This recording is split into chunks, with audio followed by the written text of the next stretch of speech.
أعوذ بالله من الشيطان الرجيم بسم الله الرحمن الرحيم السلام عليكم ورحمة الله وبركاته.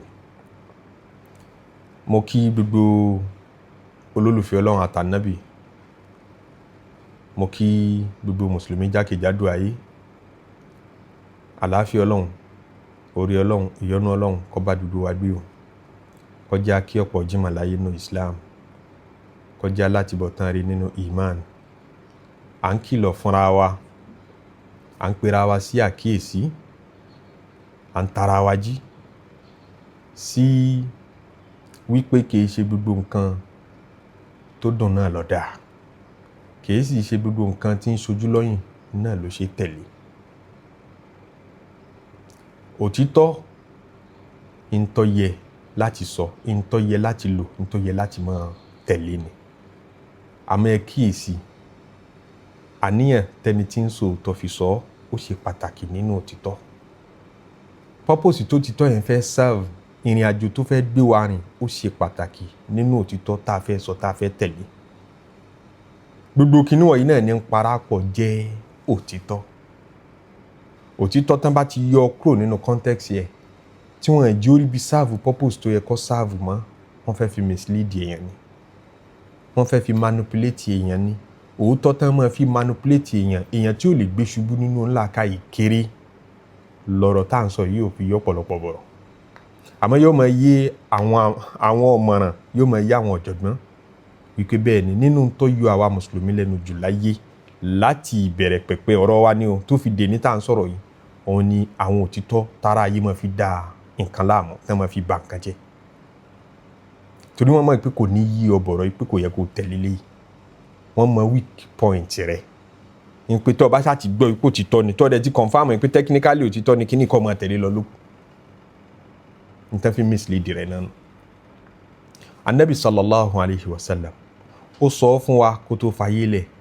Ó ní àwọn kan bọ̀ wá tí ń bá lọ tán yaquluna min khayri qawlil bariyya. Wọ́n máa sọ yìí tó dáa jù nínú ọ̀rọ̀ tẹ́lẹ̀ gbọ́ láyé, ọ̀rọ̀ tó dáa jù láyé ẹnu wọn lẹ́tì máa gbọ́. Ọ̀rọ̀ ló dáa jù láyé òtítọ́ ni, òdodo ọ̀rọ̀ ẹ máa gbọ́ lẹ́nu wọn. Àmọ́ la yujawizu imanuhum hanajirahum. Ìmánì wọn ò kọjá gògóńgò wọn. Ẹ rí pé gbogbo òtítọ́ wọn náà kọjá eré ahọ́n, kò dénú ọkàn, kò dénú ara, kò dénú káṣán. Ń kìlọ̀ fún wa pé wọ́n ṣe gbọ́rọ̀ sí lẹ́nu, wọ́n ṣe tẹ̀lé. Wọ́n pọ̀ ọkùnrin kan ní Ma'badul Juhani. Ma'badul Juhani live láti bẹ̀rẹ̀ pẹ̀pẹ̀ ẹ̀sìn. Ó bá àwọn sàhábà láyé. Àwọn bẹ̀rẹ̀ pẹ̀pẹ̀ ẹ̀sìn tá a mí náà làwọn tó bá wọn generation àkọ́kọ́, generation tó live pẹ̀lú Ànábì. Ó bá àwọn sàhábà kọ̀ọ̀kan tẹ́mi wọn gùn àtàwọn kéékèèké sàhábà láyé. Arákùnrin yàrá ilẹ̀ Basra ní ìlú Iraq ni. Ó wá ní pásítọ̀ kan tí wọ́n lò sí lọ́dọ̀ tán pè ní Susan. Lọ́dọ̀ pásítọ̀ ẹni tí wọ́n kọ́ àwọn doctrine kan, àwọn ideology kan, wọ́n gbà wọn làákàyè kan látọ̀dọ̀ rẹ̀. Títí tí pásítọ̀ náà fi rí bí dà làákàyè láàmú, tó fi rí bí tọwọ́ bọnú ìmánì rẹ̀, tó fi yí làákàyè rẹ̀ pọ̀. Lọ́dọ̀ pásítọ̀ yìí nínú tó kọ́ lọ́dọ̀ ẹ̀ tó gbà gẹ́gẹ́ bí doctrine, òun ni pé kò sí kádàrá. Gbogbo tí ń ṣẹlẹ̀ láyé yìí ń bọ́lọ̀ lógìgì, bí tí ń bẹ́ mi náà lógìgì àtiwọ́ náà pé àṣẹ tí ó ṣẹlẹ̀ ń rọ̀ lẹ́yìn ni èmi ò mọ̀ látàárọ̀. Ní tí ó ṣẹlẹ̀ lálẹ́ yìí, àárọ̀ la wà àti ìmọ̀. Ní tí ó ṣẹlẹ̀ lọ́la ọ̀túnla, tí ó wá ṣẹlẹ̀ lọ́dún tí ń bọ̀ kò yé wa sí. Wọ́n ní bí ò ṣe yọ́ lọ́run náà sínú. Ń fojoojúmọ́ wo fíìmù ayé ni pé so tẹ́lẹ̀ ìbá bímọ, ní tí ó padà máa ṣe ni. Ó dẹ̀ sunkún ká fún un lọ́mọ, abá ti mọ̀ ní ká mọ́ fún un lọ́mọ. Àti ẹ̀mọ́ pé ní tí ó ṣe ni. Wọ́n ní bọ́lọ̀ náà ti ń ṣe ìyanu sánmọ́nù. Pé kò sí ti ń jẹ́ kádàrá. Ṣé o mọ̀ ikú wọ gẹ́gẹ́ bí mùsùlùmí náà bóyá wọn náà ṣẹ̀ṣẹ̀ ń gbọ́ for the first time nípa àwọn kan ti sọrú ọ̀rọ̀ yìí nínú Islam. Kò sẹ́ni tí ó gbọ́ tí ò ní rò pé kèfèrí lẹni tí ń sọ̀rọ̀ yìí. Ẹ gbé, ẹ pa, ẹ mú ńlẹ̀, ẹ tì í mọ́lé. Ọ̀rọ̀ yìí ò ṣe é gbé síta gẹ́gẹ́ bí irọ́ gàǹbòrò bẹ́ẹ̀. Àfi ká wá òtítọ́ kan tá a so mọ́, òtítọ́ ẹni ọmọ dára ayé láàmú. Ṣé wàá mọ̀ tó ṣe? Ọ̀wà ni ṣe bọ́lọ́hùn ìṣàlábòsí. Ó sọ nínú Al-Qur'an pé wa mallahu yuridu dhulman lil ibad. Inna Allaha la yuzlimu an-nasa shay'an. Wa ma rabbuka bidhallamin lil abid. Ọlọ́run kì í ṣàbòsí fẹ́rú. Ṣé wọn kò tọ́ ni ẹ̀? tí wọn náà bá ti agree pé yes yóò á sọ fún ọ pé nígbà tó ti ní kì í ṣalábòsí ó wá fẹ́ sọ pé òun lọ kọ́ kalẹ̀ pé lágbájá ọmọ náà ni àhá kí n lágbájá yẹn ṣe ń jọ́ tọ́lọ́run ti kọ́ kalẹ̀ kò tí ì ṣe nǹkan kan kí ló dá iná sí nígbà tó ti mọ̀ pé ẹni yìí aburú ni ó wá ṣe láyé ọba tiẹ̀ ti mọ́ dà sílé ayé ó wá dá wọn kan ó sì wọn lólóríire ó dá wọn kan ọkọ̀ wípé lórí ibú ni wọ́n jẹ́ ajá sí pé wọ́n ló ṣe pàṣíà tó bá ti wá fẹ́ sọ lọ́n lálábòsí fẹ́ kan sọ pé kọ̀ọ̀kan nǹkan kan kalẹ̀ kọ̀ mẹ́ni tí ó ṣorí ibú kọ̀ mẹ́ni tí ó ṣorí ire ọmọ tá a bá bí sílé ayé èwo ni ó ṣe ń bẹ̀ kọ̀ yọ́ lọ́n sí kí ni ó padà di kọ̀ yọ́ lọ́n sí ṣé yóò dolówó ni ṣé yóò dọlọ́lá ni ṣé bó ni ó ṣe ṣayé rẹ̀ bó ni ó ṣe ṣàlùkìyámọ̀ rẹ̀ Ọlọ́run ọmọ nígbà tó ti kán mi ò tọ́ díẹ̀ sí ṣẹ́rí kó ti di fìtínà ó ti di rojú ó ti di wàhálà nítorí pé fìtínà náà nù òótọ́ díẹ̀ wà ń bẹ̀ wọ́n wà kúrọ́ náà sí ọ̀wá ni mo bí tọ́ yà sí wọn láàfin pèpè síbi pé kíkálùkù ó máa fura kíkálùkù ó máa ṣọ́ra làwọn kan náà bá tún dìde ní opposite side rẹ̀ Ja'd ibn Dirham lòun náà ni ẹ má da Muhammadu Juwani lóhùn wèrè ní o kọ́mọ́ tí ń sọ ní o lòun náà bá tún go extreme n pé gbogbo tá à ń ṣe yìí pátá Ọlọ́run ní jẹ wá ń pa ẹnìkan ò sí nǹkan kan fún ẹ ẹnìkan ò lè dá nǹkan sí wọ́n lè dá nǹkan sí ẹnìkan kan ò lè dá nǹkan sí àwọn fẹ́ fi gbogbo aburú tí ń ṣẹlẹ̀ nínú ayé ti sọ́dọ̀ Ọlọ́run gbogbo èèyàn tí ń para wọn gbogbo ẹ̀ pátá Ọlọ́run ló design yẹn Ọlọ́run ní ń jẹ́ ká máa para wa lè dá nǹkan kan ṣe láì wọn àtọmọ kíw rẹ̀ tán pè ní Ja'd ibn Safwan làwọn náà bá ń polongo káàkiri pé Ọlọ́run ní bẹ́ẹ̀ ń di gbogbo tí ń ṣẹlẹ̀ ẹni tó bá ṣe kèfèrí Ọlọ́run ni ló tì kò fẹ́ ṣe Ọlọ́run ló ní ó ṣe ń tipa ẹni tó kírun Ọlọ́run ló ní ó kí ń tipa kí lè tọ́lọ́run wá dá iná àti àlìjánná ńgbà tẹ́síkò òun ní mọ́ à ń tipa ṣe gbogbo nǹkan wọn lọ́kàn dá náà ni pé wọ́n fẹ́ pọ̀ Ọlọ́run lálábòsí wọ́n fẹ́ fi gbogbo aburú tí ń ṣẹlẹ̀ nínú ayé yìí tì sọ́dọ̀ Ọlọ́run ẹ má hold anybody responsible mọ́ ẹni bá ṣe rere Ọlọ́run ló ṣe é lára ẹ má kì í kú iṣẹ́ ẹni bá ṣaburú náà ẹ má bá a wí Ọlọ́run ló tì í débẹ̀ àwọn jàbúríyà nù kílẹ̀ rí yín wọ́n sọ pé wa ma tasha'una illa an yasha Allah ẹrú lè dá nǹkan kan fẹ́ tọ́lọ́wọ́n ọba fẹ́ ni wọ́n máa wọn tọ́kàn sí lọ́tún lọ́sì tí ó mọ̀ sí ọ lójú lọ́yìn láti tètè ra àìdíà náà táwọn mùsùlùmí gidi sì dúró láàrin àtòótọ́ tọ̀tún sọ àtòótọ́ tó sì sọ wọ́n dá dúdú ẹ̀ papọ̀ ìlànà rẹ̀ nìyẹn ìlànà tá Ànábì fi lé wa lọ́wọ́ nù bẹ́ẹ̀ àṣà àwọn aláburú ni pé kán mú lájì ó tọ́ kán rẹ̀ lápá kán rẹ̀ lẹ́sẹ̀ kán gé lérí kán wá fi sọ́dọ̀ wọn yọ máa ṣe ọ lójú lọ́yìn pé òótọ́ náà ni ń tán sọ òótọ́ wà ń bí ń tán sọ ẹjẹ́ àgbọ̀ ń tán sọ òótọ́ ń bẹ ń bẹ láti ń sọ pé àwọn òtítọ́ bẹ́ẹ̀ wọ́n máa fi mislead èèyàn ni àwọn òtítọ́ yìí ni wọ́n fi divide àlùmọ́ Ànábì sallallahu alayhi wa sallam de ní eléni tá à ń sọ̀rọ̀ yìí à á sì ń sọ́fà nínú gbogbo àwọn nǹkan báyìí ọmọ ẹgbẹ́ tí wọ́n máa sọ pé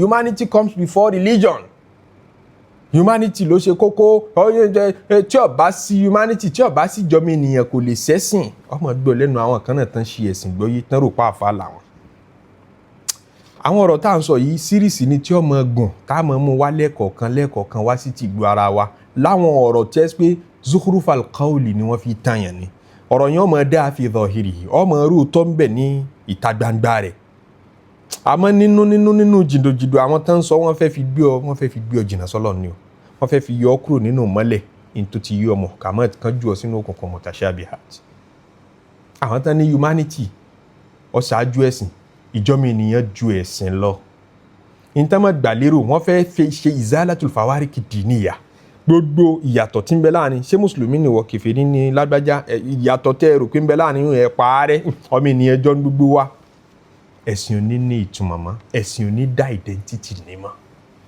yóò di personal business yìí láàrin ọkàn rẹ̀ àtọ́lọ́ nìkan ẹ̀sìn ò ní láwùjọ mọ́ ẹ̀sìn ò ní nílùú mọ́ ẹ̀sìn ò ní ní sísítẹ́ẹ̀mù mọ́ ibi wọ́n bọ́rọ̀ lọ́nu ẹ wá bí wọn ìwọ tó ń sọ pé lọ́tọ̀ ní humanity lọ́tọ̀ lẹ̀sìn ẹ̀sìn islam kọ́ ni definitely ẹ̀sìn islam kọ́ ló mean torí tó bá jẹ́ islam ni ẹ̀sìn kan ni wọ́n ti build in ní humanity sínú ẹ̀ òun gangan ló kọ́ wa ní humanity dá humanity mọ̀ ok humanity bẹ̀rẹ̀ láti bí ká preserve ẹ̀mí tíyẹn fi ń jẹ́ human being ọkàn tíyẹn fi ń mí lókè mí lọlẹ̀ jáláyè sọ ẹ̀sìn kan wá sọ lọ́ọ̀kan àtòfin táwọn èèyàn tọwọ́ dá nínú ayé yìí tó preserve ẹ̀mí ọmọ ènìyàn dàbí Islam láti bí bíbí. Wo bí Islam ṣe gbógun ti ká ṣẹ́yún. Ẹni tí ń sọ̀rọ̀ humanity yìí bóyá ó ti ṣẹ́yún rí, bóyá wọ́n ti ṣẹ́yún fún orí lẹ́nu tiẹ̀ humanity. Lọ́pọ̀lọpọ̀ ìlú ìfaramọ́ wà fún pé oyún tí wọ́n bá ti ọmọ tí ń bẹ nú ọ̀bá àti mọ́ mí pẹ̀lẹ́ àbọ̀ tiẹ̀ tó bá ti ní consent gbogbo ẹni tó lóyún àti gbogbo relevant consent tó bá yẹ kó wà níbẹ̀ tó bá ti nínú. Islam ló sọ pé rárá ẹ̀yin kọ́ lẹ fẹ̀mí síbẹ̀ o, kìí sì ṣe pé alára lọ lára o. Ọ̀pọ̀ nínú òfin láyé tí wọ́n tún fara mọ́ wípé èèyàn lè commit suicide tó bá fẹ́. Àwọn ìlú tí wọ́n ti fara mọ́ bẹ́ẹ̀ wà. Wọ́n ní self determination ni, òun ló determine rẹ̀ fún rẹ̀ ń pé òun fẹ́ ṣayé, ó ti lè terminate ẹ̀ ń pé òun ṣayé mọ́. Islam ó sọ fún un pé rárá o, wọ́kọ́ ló lẹ̀mí o. Ẹ dákun humanity wo ló fẹ́ tó léyìí tí ń preserve ẹ̀mí ọmọ ènìyàn. Bí yẹn wá pààyàn ẹ wo punishment tí Islam gbélé lérí. Tó bá jẹ́ tayé tán yóò tún lọ jẹ tàlkìyámọ̀. Kò tún wá ní jogún la yarithul qatilul maqtul. Ẹni bá pa bàbá rẹ̀ kò ní jogún. Ẹ wo àwọn òfin nítorí kẹ́mi ó lè yè regardless ẹ̀sìn tẹ́mi yẹn ń ṣe nígbà tó wà láyé mọ́ pa á. Ọmọ tí ń ṣàǹbẹ́nu oyún àmẹ̀sìn tí ń bọ̀ wá ṣe tó bá délé ayé. So Islam tó ń ti bí ọkọ̀ aláwọ̀ rẹ̀ kọ́ sẹ́yìn. Àti ń tán fi preserve àlàáfíà nínú àwọn òfin mọ́ mutí mọ́ fagbó mọ́ gbogbo kinní wọ̀nyí ẹ̀yin oní humanity rí nínú Islam ní tẹ́ fi ń jẹ́ pé ẹ̀sìn ọ̀tọ̀ humanity ọ̀tọ̀ àbí definition ẹ̀sìn lọ́dọ̀ tí ìrun nìkan àtàwẹ̀ ní jẹ́ bẹ́ẹ̀. Ibi zakawa wà nínú Islam rí lé yẹn. Ọ̀rọ̀ humanity ni tí Al-Qur'an tún là á mọ́lẹ̀ fún wa clearly wípé ẹ lè pín zaka débi kẹ́ ẹ pín fẹ́ni tí ì ṣe mùsùlùmí wal mu'allafati qulubuhum. Àwọn tá a fẹ́ fa ọkàn wọn mọ́ra nínú àwọn tí ì ṣe mùsùlùmí. Zaka tó jórígun Islam tó aláwọ̀ ká pín dọ́dọ̀ wọn. Gbogbo aláìríjẹni tí ń bẹ láhàámọ́ ẹni tára ń ní ẹ pín zaka dọ́dọ̀ wọn. Ẹ bẹ̀ aláìsàn wò. Kódà àwọn tó ti kú ẹ má gbàgbé àwọn náà, ẹ má lọ bẹ̀ sàárè wọn wò. Ẹ tọ́jú àwọn àgbàlagbà tán bá dọjú ogbó. Kọ́mọ tọ́jú bàbá, ẹ tọ́jú ará àdúgbò ẹ nídìí ilé arúgbó. Humanity gẹ́gẹ́ ni, humanitarian service gẹ́gẹ́ ni nínú Islam built in one tán ti build mọ́nú ẹ̀sìn ó lè pera rẹ lẹ́lẹ́sìn láì ní irú kìíní yìí. Tó bá ní gbogbo ìwà yìí nínú ẹ̀sìn rẹ ó tí ì dẹ́lẹ́sìn. Ànábì sallam ló sọ bẹ́ẹ̀ fún wa. Àbọ̀ ń pẹ́ gan ọmọ làkejì, àbọ̀ onígbéraga, àbọ̀ láhùn. Gbogbo kìíní yìí nínú àdínì ló wà nínú ẹ̀sìn. Kì í ṣe pọ́tọ̀ ní àdínì ọ̀tọ̀ ní khulqu min ad-din. Gbogbo àwọn misleading truth yìí làwọn èèyàn máa sọ humanity àtàwọn bẹ́ẹ̀ lọ náà tá mọ̀ gbé yẹ̀wò lẹ́ẹ̀kọ̀ọ̀kan. Àfi ń pera wa sákìyèsí ni wípé ẹ jẹ́ àkíyèsí ẹ̀sìn tá a gbé lọ bọ́lọ́wọ́n ọba kán mọ́ dàrú mọ́ wa lójú o kán mọ́ làálàá sí rẹ̀ mọ́ wa lọ àtàwọn àti Ọlọ́run já báyọ̀ ní Ọlọ́run pàdé. Aqulu ma tasma'un wa astaghfirullaha li wa lakum wa lisa'iril muslimina min kulli dhanbin innahu huwal ghafurur rahim. Subhana rabbika rabbil izzati amma yasifun wa salamun alal mursalin walhamdulillahi rabbil alamin.